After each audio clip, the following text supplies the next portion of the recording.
Mr. President, Iran's foreign ministry says you're not telling the truth when it comes to productive conversations to end the war. Well, they're going to have to get themselves better public relations people. We have had very, very strong talks. We'll see where they lead. We have major points of agreement. I would say almost all points of agreement. Perhaps that hasn't been conveyed. The communication, as you know, has been blown to pieces. They're unable to talk to each other. But we've had very strong talks. Mr. Witkoff and Mr. Kushner had them. They went, I would say, perfectly. I would say that if they carry through with that, it'll end that problem, that conflict. And I think it'll end it very, very substantially. We have very much in mind our partners in the Middle East. We've had great relationships with a lot of them, as you know. A lot of them were surprisingly hit, and I was surprised to see it, and so was everyone else. But we have, they're very much in mind in the discussions. So the discussions took place yesterday. They went into yesterday evening. They want very much to make a deal. We'd like to make a deal too. We're going to get together today by probably phone, because it's very hard to find a country. It's very hard for them to get out, I guess. But we'll at some point very, very soon meet. We're doing a 5-day period. We'll see how that goes. And if it goes well, we're going to end up with settling this. Otherwise, we'll just keep bombing our little hearts out. Who is Steve Witkoff speaking with, Mr. President? A top person. Don't forget, we've wiped out the leadership phase 1, phase 2, and largely phase 3. But we're dealing with the man who I believe is the most respected and the leader. It's a little tough. We've wiped out everybody. Is that the Supreme Leader? No, not the Supreme Leader. So We don't. not much tougher. Well, nobody heard of the second Supreme Leader, the son. Are these direct? Nobody. We have not heard from the son. Every once in a while, you'll see a statement made, but we haven't. We don't know if he's living. But the people that seem to be running it, and they seem that based on really fact, because things they've said have taken place. Mr. President, Again, Mr. President, I know you've deployed. because I don't want him to be killed. Okay, I don't want him to be killed. Mr. President, you've deployed. Nobody wants to be that. Nobody wants that job right now. You know, nobody's exactly looking forward to being the head of that particular country. But perhaps we'll be able to solve that problem. Mr. President. What are you looking for in these talks, Mr. President? We're looking for all of the things that we've been talking about. We want to see no nuclear bomb, no nuclear weapon, not even close to it. Low key on the missiles. We want to see peace in the Middle East.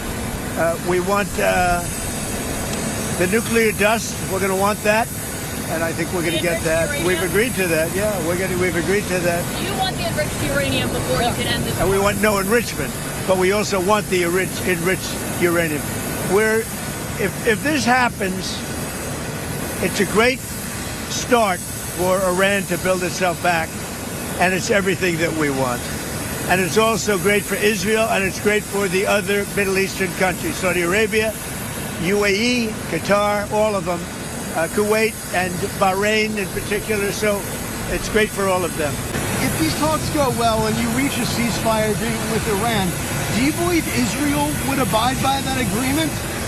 I think Israel will be very happy with what we have. We just spoke to Israel a little while ago. I think they'll be very happy. This will be peace for Israel, long-term peace, guaranteed peace. If this happens, and I can't guarantee it, but I think it's going to. My life is a deal. That's all I do is deals my whole life. I think this is something that's going to happen. And why wouldn't it happen? So tomorrow morning sometime, their time, we were expected to blow up their largest electric generating plants that cost over $10 billion to build. It's a very good one. There was no dearth of money. And one shot, it's gone. It collapses. Why would they want that? So they called. I didn't call. They called. They want to make a deal. And we are very willing to make a deal. It's got to be a good deal. And it's got to be no more wars, no more nuclear weapons. They're not going to have nuclear weapons anymore. They're agreeing to that. Any of that stuff, there's no deal. If you want to get the enriched uranium, how are you going to get the enriched uranium? Are you going to send It's very easy. if we have a deal with them, we're going down and we'll take it ourselves. Can I ask you, the Treasury lifted sanctions on Iranian oil that was out to sea. Do you criticize President Obama for giving Iran $1.7 billion? Well, I just want to have as much oil in the system as possible. But Iran is And making we don't even $14 know if Iran gets that money. Frankly, I think it's very hard for them to get it. But you have ships that are out there that are loaded up with oil. Rather than keep it there, I would rather see it go to the system. Any small amount of money that Iran gets is not going to have any difference in this war. But I want to have the system be lubricated.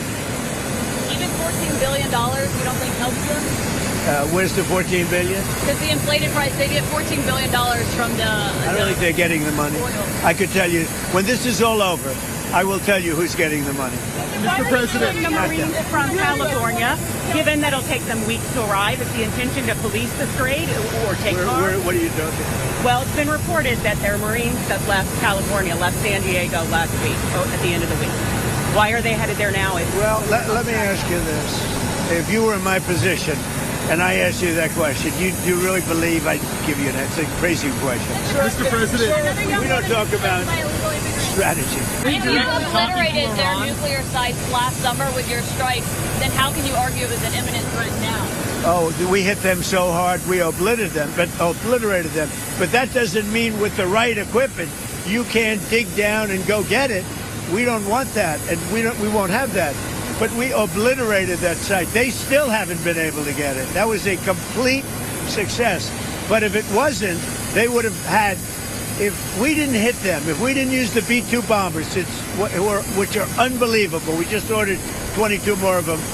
Modern version, by the way, super modern version.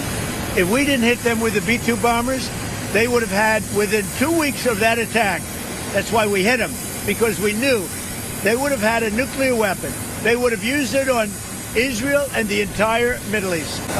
Khomeini was killed. Khomeini's son is unavailable. Nobody knows what happened to him. I can say they haven't seen him there either. Something is going on with him, but regardless, I don't consider him really the leader. But they do have some leaders left because we blew up group number 1, group number 2, a lot of group number 3. But we think we have people that are very representative of the country and will do a good job in representing. So you said there's many points of agreement with Iran right now. Many. What can you give us a few Many, of those? like 15 points. 15 That points. Iran has said yes to. Well, they're not going to have a nuclear weapon. That's number 1. That's number 1, 2, and 3. They will never have a nuclear They've weapon. said yes to that? They've agreed to that. Direct to no enrichment whatsoever, even for medical purposes, civilian purposes? They have. Thank you. What about the Strait of Hormuz? Who's going to be in control of That'll that? be opened very soon if this works. How soon? And who's in Immediately. control of it? Will Iran still be able to control the flow of oil? Be jointly controlled. By who? Maybe me. Maybe me. You want the United States to be in control Me of and the Strait of Hormuz? Ayatollah, whoever the Ayatollah is, whoever the next Ayatollah. Look, and there'll also be a form of a very serious form of a regime change. Now, in all fairness, everybody's been killed from the regime. They're really starting off. There's automatically a regime change. But we're dealing with some people that I find to be very reasonable, very solid. The people within know who they are. They're very respected. And maybe one of them will be exactly what we're looking for. Look at Venezuela, how well that's working out. We are doing so well in Venezuela with oil and with the relationship between the president-elect and us. And maybe we find somebody like that in Iran. Are you considering any more options to lower the price of oil while these talks? The price of oil will drop like a rock as soon as a deal is done. I guess it already is today. No, we have a very serious chance of making a deal. That doesn't guarantee anything. I'm not guaranteeing anything. I'm not going to come out here in a week or 2 weeks and have you all say, oh, you said. I didn't say anything. All I'm saying is we are in the throes of a real possibility of making a deal. And I think if I were a betting man, I'd bet for it. But again, I'm not guaranteeing anything. They want to make a deal very badly. Thank you.